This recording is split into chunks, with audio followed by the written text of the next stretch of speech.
Hello students, I Dr. Rosni Loya from Marwari College, Department of Commerce, Intermediate Section. Last class में आप लोग को हमने financial decision के बारे में बताया था और आज नया टॉपिक से शुरू करेंगे जिसका नाम है फाइनेंशियल प्लानिंग। फाइनेंशियल प्लानिंग के पहले आप लोग को बता देते हैं कि इसमें जिस तरह से हम लोग पहले बिज़नेस प्लानिंग करते हैं, जिसमें बिज़नेस के बारे में हम लोग बिज़नेस मैनेजमेंट में पहला काम होता है प्लानिंग। उसमें हम लोग पढ़े हैं कि what to do, how to do, when to do and from home to do. इन सब का एडवांस में ही आंसर तैयार करना ही बिज़नेस प्लानिंग होता है। उसी प्रकार से फाइनेंशियल प्लानिंग में हम लोग ये देखते हैं कि financial planning means deciding in advance how much to spend on what to spend according to the funds at your disposal. यानी कि वित्तीय नियोजन, हिंदी में कहेंगे वित्तीय नियोजन का अभिप्राय क्रियाओं को पूर्व निर्धारण से है ताकि संस्था के उद्देश्यों की पूर्ति की जा सके। इसका उद्देश्य आवश्यक वित्त को उपयुक्त मात्रा में तथा सही समय पर उपलब्ध करवाना होता है। ये तो हो गया बिजनेस प्लानिंग का मीनिंग। नेक्स्ट है डेफिनेशन। एक है गस्टनबर्ग के अनुसार, उनके शब्दों में फाइनेंशियल प्लानिंग क्या होता है।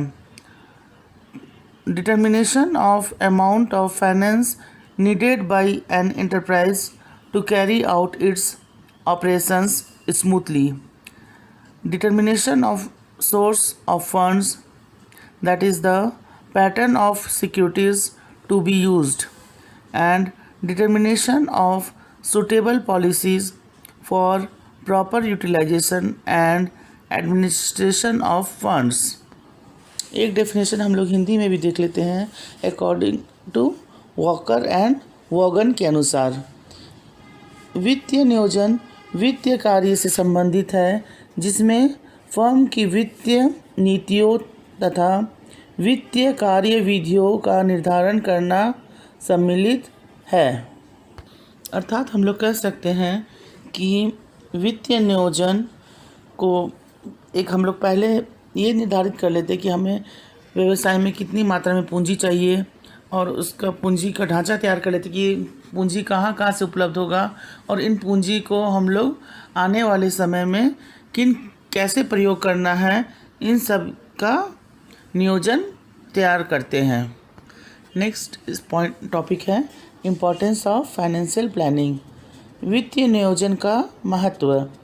जैसे कि हम लोग को पता है कि मानव शरीर को चलाने के लिए वित्त की आवश्यकता होती है, उसके बिना हमारा शरीर नहीं चल पाएगा। ठीक उसी प्रकार से किसी भी व्यवसाय को चलाने के लिए हमें वित्त की आवश्यकता होती है। इसका बहुत महत्वपूर्ण योगदान किसी भी व्यवसाय को चलाने के लिए होता है। इसके बिना हम लोग व्यवसाय की कल्पना भी नहीं कर सकते हैं। इसमें पहला पॉइंट है सफिशिएंट फंड्स, पर्याप्त कोष।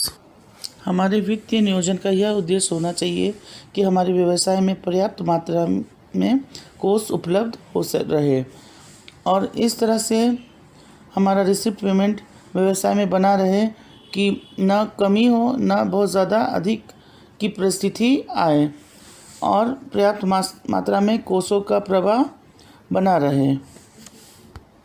Next point is expansion and development of business, व्यवसाय का विकास एवं विस्तार।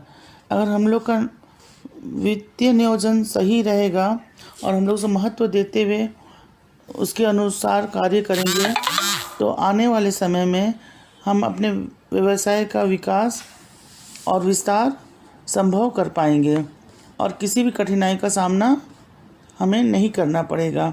इसलिए ये ज़रूरी है कि व्यवसाय का विकास एवं विस्तार के लिए हम लोग वित्तीय नियोजन पर अपना ध्यान रखें। एडिक्वेट लिक्विडिटी इन बिजनेस, व्यवसाय में पर्याप्त तरलता। अगर हम लोग वित्तीय नियोजन करते हैं तो हमारे व्यवसाय में तरलता की स्थिति बनी रहती है और हमारे व्यवसाय में कितने देनदार को किस समय भुगतान करना है और हमारे व्यवसाय की क्षमता को बनाए रखने में, सफल बनाए रखने में वित्तीय नियोजन का बहुत बड़ा योगदान होता है। तो हम ये कह सकते हैं कि वित्तीय नियोजन से हमारे व्यवसाय में तरलता बनी रहती है। Next point is adequate return on capital employed. विनियोजित पूंजी पर उचित प्रत्याय, अर्थात वित्तीय नियोजन से हम लोग अनुकूल मात्रा में वित्तीय व्यवसाय के लिए प्राप्त कराना तथा व्यवसाय में उस पूंजी को किस तरह से विनियोग करना है, उस पूंजी को, और किस प्रकार से उससे हमें रिटर्न प्राप्त करना है, ये सब फाइनेंशियल प्लानिंग के द्वारा ही संभव हो पाता है। नेक्स्ट पॉइंट है फ्यूचर डेवलपमेंट, भावी विकास। भावी विकास हमारा व्यवसाय का तभी संभव हो पा सकता है जब हमारा व्यवसाय का संरचना कुशल और सुदृढ़ हो। अगर वर्तमान में ही अगर हमारा व्यवसाय अच्छा और कुशल रहेगा तभी हम लोग आने वाले भविष्य में अपने व्यवसाय का विकास संभव कर पाएंगे। इसके लिए वित्तीय नियोजन को अपनाना बहुत ज़रूरी है और उसके अनुसार कार्य करना व्यवसाय में ज़रूरी है। तभी हमारा वर्तमान सही रहेगा, तभी हम भविष्य में अपने व्यवसाय का विकास संभव कर पाएंगे। Next point is better financial control, श्रेष्ठ वित्तीय नियंत्रण। हमारे व्यवसाय में जब हम लोग प्लानिंग करते हैं तो उस प्लानिंग को जब फॉलो करते हैं तो उसमें हम लोग को ये देखना पड़ेगा कि हमारा जो भी कार्य हो रहा है वो हमारे प्लानिंग के अनुसार हो रहा है कि नहीं हो रहा है, और तभी हम लोग अपने वित्तीय को नियंत्रण कर पाएंगे। अगर हमारे नियोजन के अनुसार कार्य नहीं हो रहा है तो हम लोग ये देखेंगे कि किस कारण से विचलन हो रहा है, यानी डेविएशन हो रहा है, उसका पता लगाएंगे और पता लगा कर कारणों को ठीक करके सुधारात्मक कार्यवाही करेंगे, और इस तरह से हम लोग अपने वित्तीय नियोजन को के अनुसार ही वित्तीय कार्य करेंगे और अपने वित्तीय को नियंत्रित रखेंगे। तो ये हम कह सकते हैं कि वित्तीय नियंत्रण करने के लिए हमें वित्तीय नियोजन की आवश्यकता पड़ती है। इन दोनों में गहरा संबंध है। Next point is increased profitability, लाभदेयता में वृद्धि। इफ़ेक्टिव फाइनेंशियल प्लानिंग से हमारा केवल हमारा उद्देश्य ही नहीं प्राप्त होता है बल्कि हमारे लाभ, हमारे कोष में भी उसकी इंक्रीज़ होता है और व्यवसाय भी नियंत्रित रहता है, मितव्ययता नहीं होती है, और परिणाम स्वरूप जो व्यवसाय का उद्देश्य है वो प्राप्त होता है और लाभ में भी वृद्धि होती है। इसलिए हम लोग यह कह सकते हैं कि अगर हम लोग वित्तीय नियोजन के अनुसार काम करेंगे और कोषों का ध्यान रखेंगे तो इससे हमें कोषों में बढ़ोतरी होगी और लाभ में भी बढ़ोतरी होगी। तो ये हम कह सकते हैं कि वित्तीय नियोजन का व्यवसाय में बहुत बड़ा योगदान होता है और वित्तीय नियोजन व्यवसाय के लिए बहुत ही महत्वपूर्ण है। इसमें अब नेक्स्ट टॉपिक है टाइप्स ऑफ फाइनेंशियल प्लानिंग। वित्तीय नियोजन के प्रकार, ये 3 प्रकार के होते हैं, 3 टाइप्स ऑफ फाइनेंशियल प्लानिंग। पहला है short term financial planning, second medium term financial planning and third one is long term financial planning. पहला आप देखेंगे शॉर्ट टर्म फाइनेंशियल प्लानिंग यानी अल्पकालीन वित्तीय नियोजन। इसके अंतर्गत हम लोग व्यवसाय के लिए 1 वर्ष या उससे कम का जो नियोजन वित्तीय नियोजन करते हैं वो इसके अंतर्गत आता है। अल्पकालीन नियोजन में हम लोग अधिकतर 1 साल का नियोजन में व्यवसाय में क्या खर्च है उसका नियोजन बनाते हैं और क्या प्राप्ति होगा उसको देखते हैं। एक प्रकार से बजट व्यवसाय के लिए 1 साल का बजट तैयार करना, लाभ हानि का क्या विवरण होगा, प्रॉफिट एंड लॉस का ये देखना, और फंड को कैसे हम लोग कैसे प्राप्त करेंगे उसको देखना, ये सब इसके अंतर्गत आता है।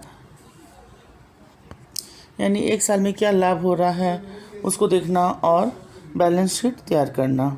नेक्स्ट है second medium term financial planning, मध्यकालीन वित्तीय नियोजन। इसके अंतर्गत हम लोग व्यवसाय में 1 साल से अधिक और 5 साल से कम का नियोजन तैयार करते हैं जो वित्त से संबंधित होता है।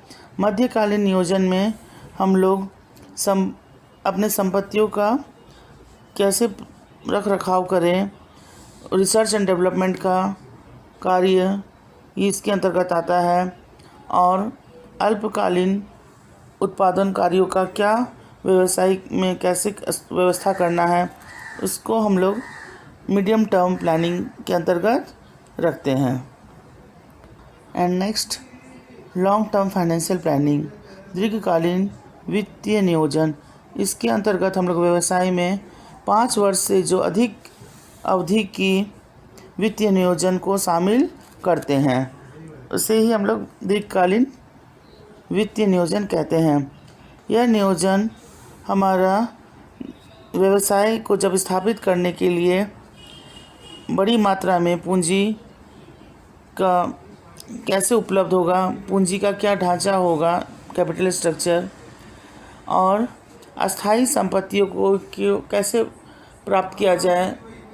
कैपिटल स्ट्रक्चर के साथ साथ हम लोग फिक्स्ड एसेट्स में कैसे इन्वेस्ट करना है, उसको प्लानिंग करते हैं लंबे समय के लिए, और हमारे व्यवसाय में कैसे हमारा व्यवसाय का ग्रोथ एंड डेवलपमेंट, विकास एवं विस्तार होगा, उसके लिए एडिशनल कैपिटल की ज़रूरत होती है। इसमें हम लोग अतिरिक्त पूंजी प्राप्त करने के लिए इसमें रिटेन्ड प्रॉफिट की भी व्यवस्था करते हैं लंबे समय के लिए।